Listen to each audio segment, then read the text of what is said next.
Hello, I'm John Garvin, the writer and director, and I'm here with... Sam Whitwer. I play Deacon St. John in Days Gone. Yeah, and we're here to talk about the alternate path demo. So we did 2 demos for E3 this year. One you guys saw at the media showcase, and this one we showed behind closed doors on the floor at E3. And so for the first time, we're releasing it online so that everybody can kind of take a look at it. And I thought I'd just talk a little bit about, what the differences are, and just kind of just show you what we were trying to accomplish this year. Yeah, I mean, the most obvious difference so far is the last one was nighttime during the rain, and this is daytime during the snow. Yeah, and and it's not just cosmetic. And I think that's one of the things we really wanted to emphasize, because this time we're showing sort of a day in the life of Deacon. You see he's on the drifter bike here. We wanted to show a little more of the bike riding and how the weather can kind of impact that. So we have this drifting mechanic, right? You see him kind of slipping and sliding around a little bit. Changes the handling of the bike. That's really interesting. Now, there were wolves there last time, John, and these wolves would pursue you down this road, and then Deacon had to turn his back, shoot a wolf, and he got clotheslined right up there, didn't he? Yeah, exactly. So this time you see that he wasn't being chased by the wolves. That's a dynamic event that can that can happen or not. It just depends on when you're playing the game. Interesting. And this time Deacon saw the ambush and he was able to avoid it. So he kind of comes up and around and behind them. So does weather impacts whether these creatures show up or not in daytime and nighttime, all that stuff? Yeah, absolutely. So especially the freakers, they come out, they're mostly nocturnal, but they will come out as the weather gets colder. They become stronger in the cold. Right. And so that will, again, kind of change up the way the game plays. That's very, very, I kind of love that you decided to do this as a demo to show 2 completely different iterations on the same exact mission in the game. Yes, exactly. So we wanted to have, the job is basically the same. Deacon hears that his buddy's in trouble, rides out to save his life. And, as you can see here, this is a completely different experience from what we showed in the first demo. In the first one, Deacon gets clotheslined, and it sounded very painful, by the way. Oh, speaking of painful, okay, so the combat in this game is fairly brutal.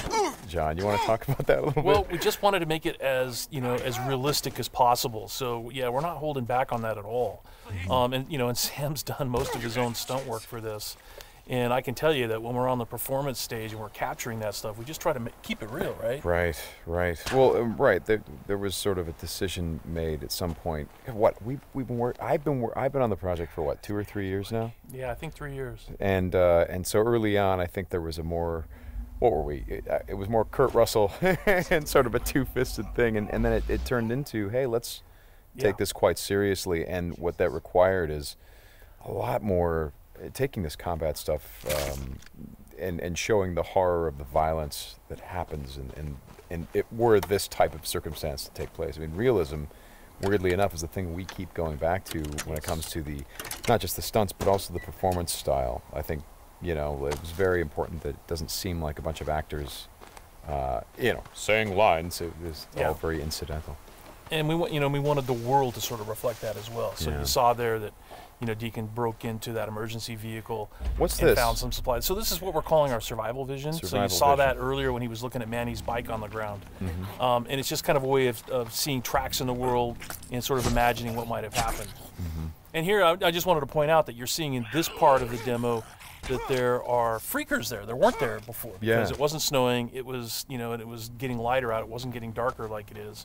And so, it changes up the way you can play through the level. And what is this? We call this the meat wall. The meat wall. Yeah, and it's not just there, to make the guys who put them up to seem evil. They're there for a purpose because, again, freakers are living creatures. They eat. That's their primary thing. They want to eat.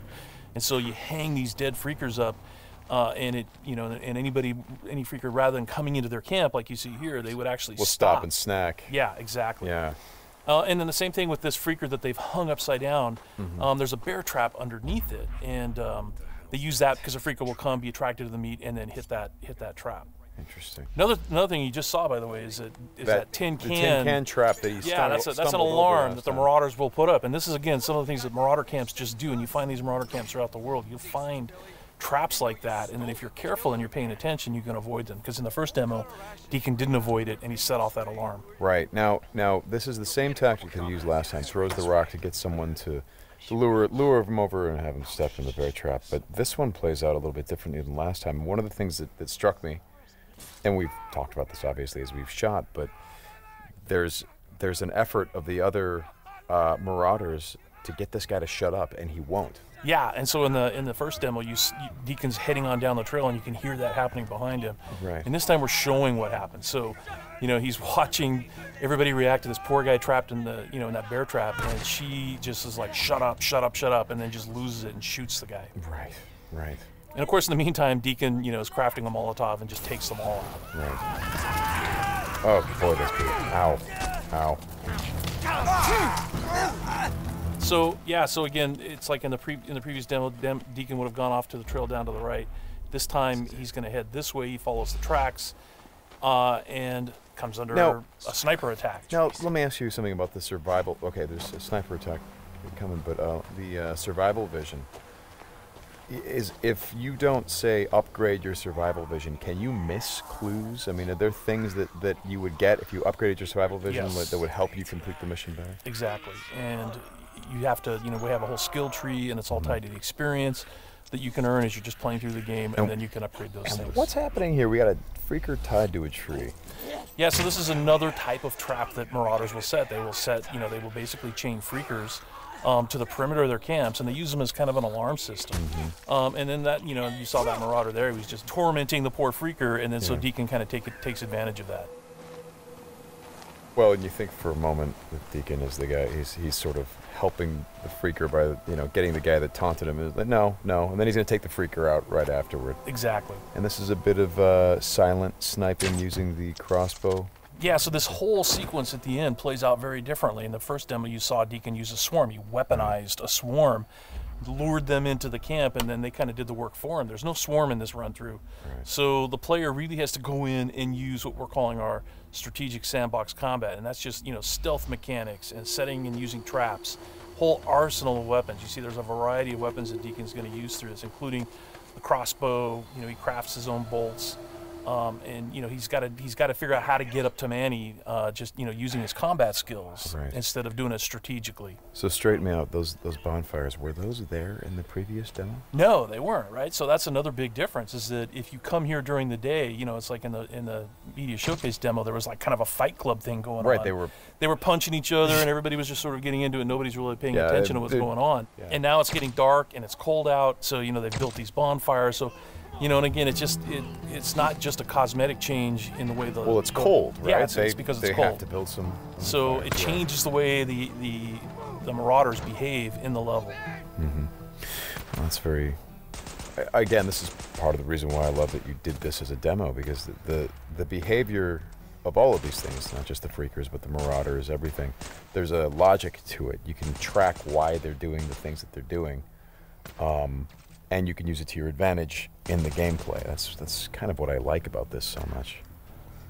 And that's really what we wanted to showcase this year, is that it's an open world game, and everything you see around here. And again, we're only playing this two different ways. You saw that waterfall way up there off in the distance. There's a bridge that goes in front of that. If you had a sniper rifle and enough ammunition, you could have driven your bike all the way up there. There's trails that go all the way up there, and you could have used your sniper rifle to take out this entire camp, because it would have taken them a while to figure out where the shots were coming from and to get to you. So, that's a different way to play it. There's another way to play it, by the way, where you could have just stealth in through the entire camp if you had the skills to do it. And you could have just taken everybody out silently, or almost everybody, and then you could have gotten up to where Manny's being held using a different route, and just stealth killed that guy. There's no reason that you have to come in and run and gun it like Deacon is doing here. Hey, how scarce is ammunition? Because I see him switching from a bunch of weapons, and when we saw this demo, when I came in inside 83, one of the things that I really enjoyed was I was sitting next to you, and the driver was playing the game, and at some point I saw you shift in your chair and you leaned forward, and I heard you say, "Oh man, uh-oh." And I'm like, whoa, what's going on? He's like, he's going to get killed. I'm like, whoa, oh. And I leaned forward. I was like, oh, I guess there's some real danger. And one of the things was that he was running out of ammunition. And he was trying to go pick up ammo from the dead he was looking for Marauders. Ammo, But he was under fire. So when we were at E3, we had a whole team with us, and everybody played it slightly differently. So it just shows you that it's not scripted at all. Yeah. And then this Rager Bear. Oh, yeah, boy. the infected bear. The infected bear. That's, yeah, that's not what you want to see. Well, we thought that would be a good way to end the demo, is to show that it's just one, for Deacon's life. It's just one darn thing after another. Yeah. Right? You're going to save your buddy. You get clotheslined. You get attacked by wolves, or you think you're finally done. You rescued you've gone through all this stuff, and then suddenly, Rager Bear. Right.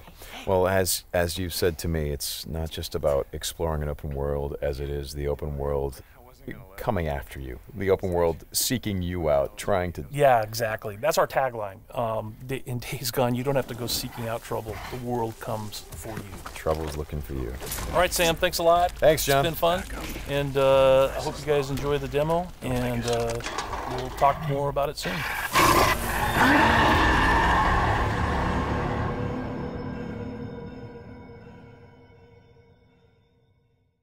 PS4 for the players.